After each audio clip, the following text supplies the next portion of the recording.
Olá, bem-vindos ao Evidências em Série.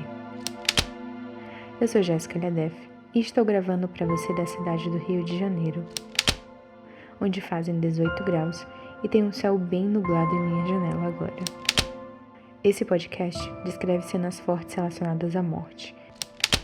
Se esse conteúdo for um gatilho para você, por favor, sinta-se à vontade para parar agora. O episódio de hoje é uma história sobre segredos, ciúmes e relacionamento. Vamos para Michigan, em uma pequena cidade chamada Iron River, no ano de 2014. A delegada Laura Friso era conhecida pela determinação em seu trabalho. Em uma noite, recebe uma mulher chamada Terry O'Donnell, preocupada pelo sumiço de um homem chamado Chris Regan, seu ex-namorado, que havia voltado a contactar há pouco tempo. A última notícia que Terry teve de Chris foi no dia 14 de outubro. Em uma ida até o apartamento de Chris, Terry e a polícia verificam um ambiente típico de alguém que estava fazendo as malas. Tinha roupas fora do lugar e listas de tarefas que indicavam mudança. Terry afirmava que Chris nunca deixaria suas coisas daquela forma e que algo havia acontecido a ele. A polícia, então, tem a notícia de que o carro de Chris foi visto pela última vez em um estacionamento nos arredores de Iron River. Era outubro e anoitecia rápido, quando Terry e a detetive encontraram um carro de Chris que estava no estacionamento por mais de 2 semanas. Chris foi visto pela última vez em 14 de outubro em um posto de gasolina. Por uma câmera de segurança, conseguiram localizar a imagem de Chris, que estava vestindo camiseta e jeans. Ao verificar os comentários de uma publicação da imprensa sobre o caso, a detetive Laura chegou ao nome de Dale Vassar, um homem que já teve problemas com a lei. Dale e Chris foram vizinhos por uma época, e Dale ajudou Chris com um serviço de drywall. Porém, o serviço não ficou bem feito, e Chris teve que refazer. Por isso, a suspeita de que a relação dos dois poderia não ter ficado tranquila depois desse serviço mal executado, e Dale pudesse ter feito alguma coisa com Chris. A polícia então interroga Dale e questiona se ele conhece Chris e qual o contato deles. Após uma série de perguntas e verificações de álibi, ficou claro que Dale nem estava na cidade no dia do desaparecimento de Chris. Ao entrar em contato com a ex-chefe de Chris para saber quando foi a última vez que tiveram contato com ele, a polícia pergunta se ela conhece alguém que conhecia Chris. Nesse momento, a polícia descobre que existiam rumores que Chris estava saindo com uma funcionária da empresa chamada Kelly Cochran. Kelly era conhecida na empresa como ótima funcionária e esforçada. A ex-chefe de Chris, no entanto, relatou que o líder de equipe de Kelly a procurou, falando que ela estava com alguns problemas em casa, com o marido que estava tentando agredi-la. A detetive Laura identifica vários sinais de alerta e sabe que é o momento de fazer contato com Kelly Cochran. Laura estava a caminho do endereço de Kelly quando recebe uma ligação com informações a respeito de uma anotação encontrada no carro de Chris. Nessa anotação, tinham orientações para o endereço, que era o mesmo que a detetive Laura estava seguindo para a casa de Kelly. Chegando lá, foi recebida por um homem que estava na defensiva e não foi muito educado. Jason falou que Kelly não estava em casa e que chegaria em mais ou menos 1 hora. Naquele momento, uma mulher apareceu. Era Kelly, que, ao contrário do que o marido havia dito, estava em casa. O comportamento de Kelly era educado e parecia colaborativo. A sargento da polícia, então, pergunta a Kelly se ela tinha tido algum contato recente com Chris, e ela responde que seu último contato com ele foi entre o dia 14 e 15 de outubro. Desde então, estava tentando ligar para ele e ele não respondia. Questionada pela sargento se ela e Chris estão tendo um caso, ela responde que sim e que seu marido não ligava para isso. Kelly parecia preocupada com o desaparecimento de Chris e disse que estava um pouco chateada por achar que ele tinha partido para a Carolina do Norte sem avisá-la. A sargento percebeu que havia algo de errado e Kelly entrou para a lista de suspeitos. Kelly e Jason foram convidados para depor. A primeira foi Kelly. Ao ser questionada se a polícia deveria chamar Jason para ser interrogado, ela disse que não via motivos. Kelly disse que a última vez que viu Chris foi em seu apartamento. Disse que conheceu Chris no trabalho e que ele era uma pessoa simples. contou que eles jantavam juntos todas as noites. Ela e Chris ficaram muito próximos e tinham gostos em comum. Disse que seu marido sabia sobre seu relacionamento com Chris e que saía também com outras pessoas. Contou que Jason sofreu depressão durante um bom tempo e que teve câncer. Ela novamente afirmou que, mesmo com raiva ou deprimido, não acreditava que Jason seria capaz de fazer algo com Chris. Durante um interrogatório, Jason avisou que fazia tratamento para ansiedade e começou a chorar. Isso levantou suspeitas a respeito do que Jason sabia. Ele disse que, mesmo não estando muito feliz, sabia que sua esposa estava saindo com outros homens. Existia aí uma discrepância entre o que Kelly falava e o que Jason achava de seus relacionamentos. Jason falou que sabia muito pouco sobre Chris, mas que não entendia por que eles estavam atrás dele. Disse também que, como ficou doente, não conseguia ser o marido que Kelly precisava. Mesmo ficando com ciúmes, concordava em ela sair com outros homens. 2 dias depois de Chris desaparecer, Jason se internou em uma clínica psiquiátrica, mas negou que já havia ameaçado machucar Kelly ou outra pessoa. Ao ser questionado se foi ele quem fez algo com Chris, respondeu que não fez nada que o fizesse ir para a cadeia. A detetive encontrou mensagens trocadas entre Jason e Kelly na primeira semana de outubro. Ele dizia para ela não sair mais com outros homens. Em contato com os amigos de Kelly, a polícia ouviu depoimentos sobre Jason ser abusivo e que ela queria acabar com o relacionamento deles e mandar ele embora. Em outro depoimento, a polícia descobre que Jason ficava com raiva quando Kelly ia encontrar com os outros homens e que ele já havia ido até a casa de Chris. Kelly também passa por um outro depoimento e se nega a passar pelo detector de mentiras.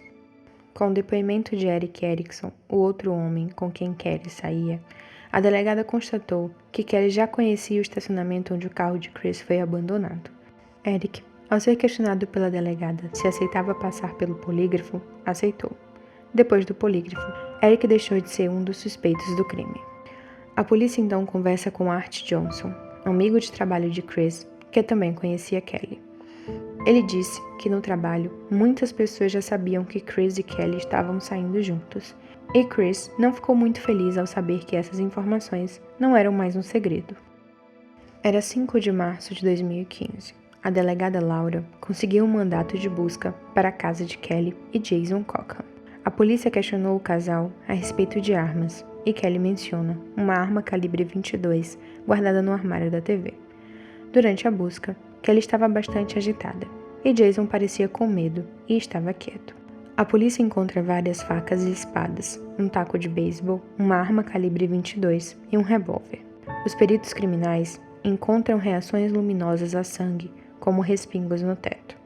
A busca da polícia durou 12 horas, e mesmo com uma grande quantidade de armas encontradas, não é possível prender os Cockhams por falta de provas.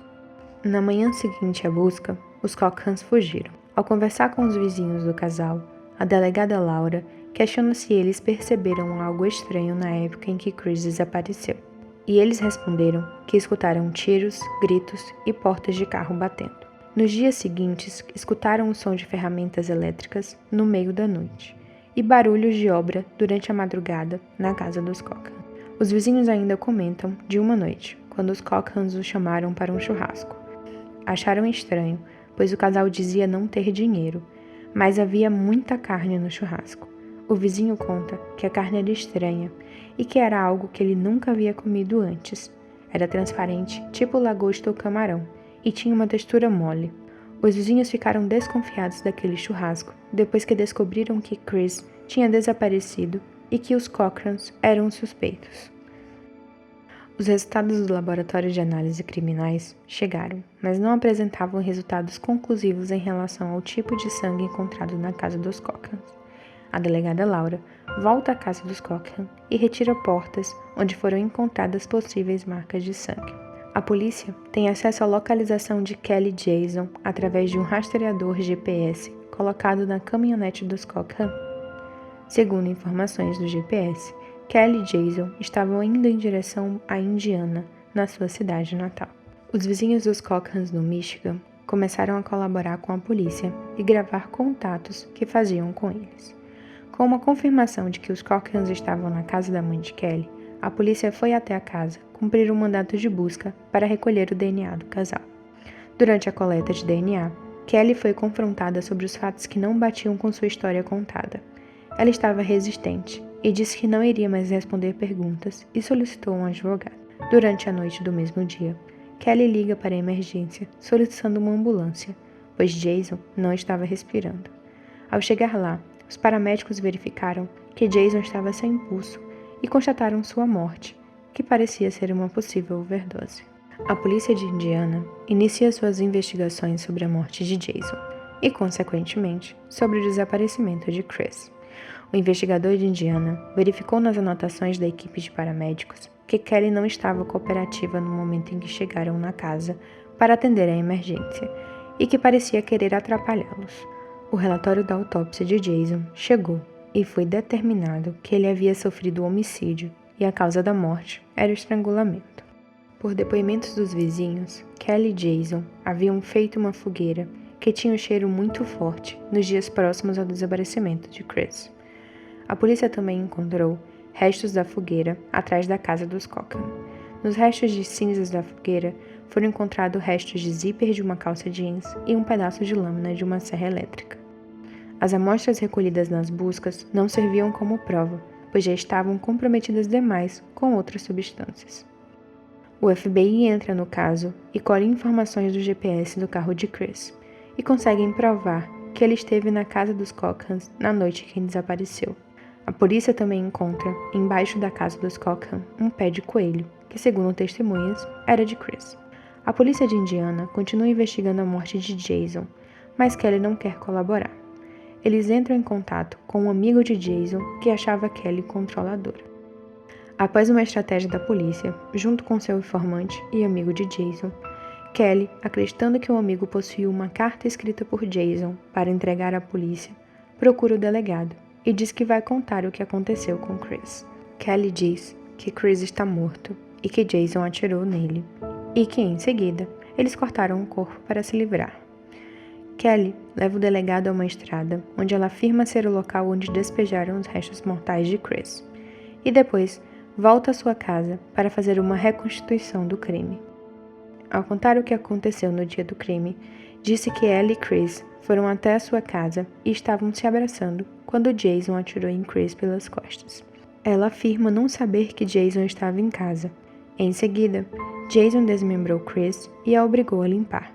Disse que limpou por 24 horas para tirar todo o sangue. Kelly e o investigador tinham um acordo de colaboração. Porém, no último encontro marcado, Kelly não apareceu e enviou uma mensagem ao investigador dizendo que a costa oeste estava linda. A polícia consegue um mandato de prisão para Kelly e ela é encontrada e levada sob custódia. Kelly confessou ter planejado o crime e era para ter executado sozinha. Disse que fazia parte de um pacto entre ela e Jason, que, se ela tivesse um caso, era de sua responsabilidade matar a pessoa ou Jason a mataria. Mas afirma que não conseguiu, e Jason então o fez. Quando Chris chegou à casa de Kelly e entrou pela porta dos fundos, Jason atirou nele. Kelly então acompanha mais uma vez a polícia para encontrar os restos mortais de Chris. Kelly disse que não ajudou Jason a desmembrar Chris, mas que sentiu prazer ao ver a cena. Os cães farejadores da polícia encontram pedaços de um saco preto próximo às árvores indicadas por Kelly, e próximo dali encontram alguns restos mortais de Chris. Por indicação de Kelly, a polícia encontrou um fórceps utilizado no crime, e esse era o único objeto que possuía o DNA de Chris. Kelly se declarou inocente das acusações em júri. No dia 14 de fevereiro de 2017, inicia um julgamento de Kelly. A base da defesa era que ela não tinha escolha e não podia ir à polícia denunciar o que aconteceu com Chris, pois era ameaçada por Jason. Em seu depoimento, Kelly se coloca como inocente. Após a decisão do júri, Kelly Cochran é culpada em todas as acusações e condenada à prisão perpétua, sem a possibilidade de liberdade condicional. Em abril de 2018, Kelly Cochran se declarou culpada do homicídio de seu marido Jason. Kelly tem 35 anos, é a filha mais velha de 3 irmãos. Estudou psicologia e sociologia. Kelly e Jason se conheceram quando eram crianças, eram vizinhos. Kelly teve uma adolescência complicada, fugiu de casa 2 vezes e sua mãe a colocou em uma clínica para adolescentes rebeldes. Ela e Jason começaram a namorar quando ela estava no ensino médio e se casaram. Viveram a maior parte da vida em Indiana, até 2014, quando o casal se mudou para o Michigan. A mãe de Kelly disse não saber que ela tinha problemas, mas sabia que ela usava drogas. Em ligações com sua mãe, Kelly diz que sempre se sentiu assim e que sente a necessidade de matar pessoas, que não sente tristeza ou remorso. O irmão de Kelly prestou depoimento à polícia e sugeriu que poderiam haver outros casos parecidos com o de Chris. E segundo ele, existiam pelo menos mais 9 assassinatos. A polícia não conseguiu ligar nenhum outro assassinato a Kelly, mas se essa informação foi verdadeira, ela seria uma das maiores assassinas da América. Assim terminamos o caso de Kelly Cochrane. O Evidências em Série é um podcast em formato de storytelling. As informações desse episódio foram retiradas de pesquisas por notícias da época e do documentário Death North, traduzido para o português como Caça à Viúva Negra. Obrigada por acompanhar o Evidências em Série. Se você gostou, compartilhe com seus amigos que também curtem casos de investigações. Abraços e até o próximo episódio.